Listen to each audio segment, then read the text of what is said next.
minutes. The gentleman is recognized.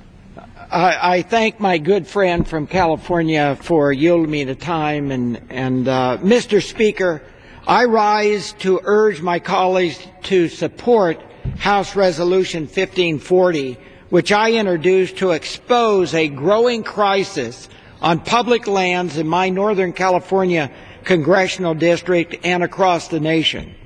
Mexican drug cartels are operating large-scale marijuana plantations on these lands, and the problem is getting worse by the day. I recently joined law enforcement in a marijuana eradication raid in the forests of Shasta County, California, and saw firsthand the flourishing productivity of these foreign drug traffickers. Unfortunately, the federal government has not taken the sufficient action to dismantle them, and a comprehensive strategy is long overdue. These foreign drug cartels pose a severe threat to public safety.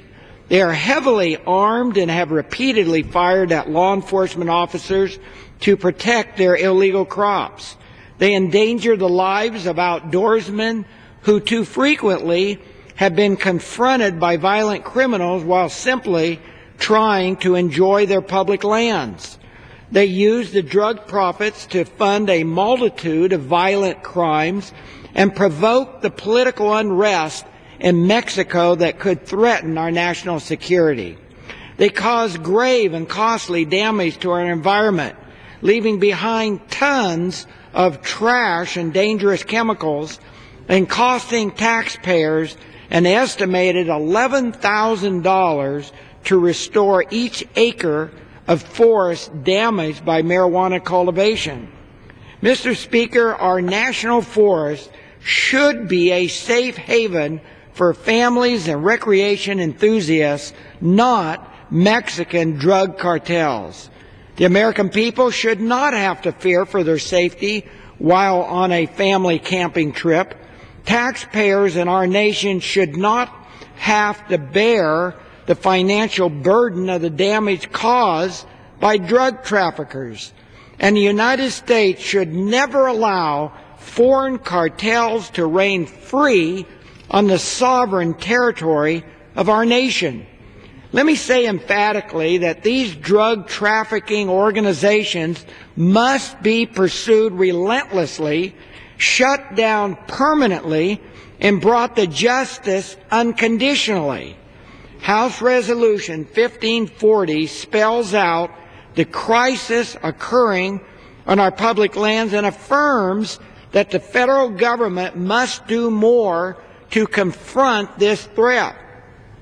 It calls upon the Director of the Office of National Drug Control Policy to work in conjunction with federal and state agencies to develop a comprehensive and coordinated strategy to permanently dismantle the foreign drug trafficking organizations that have found a sanctuary in these lands.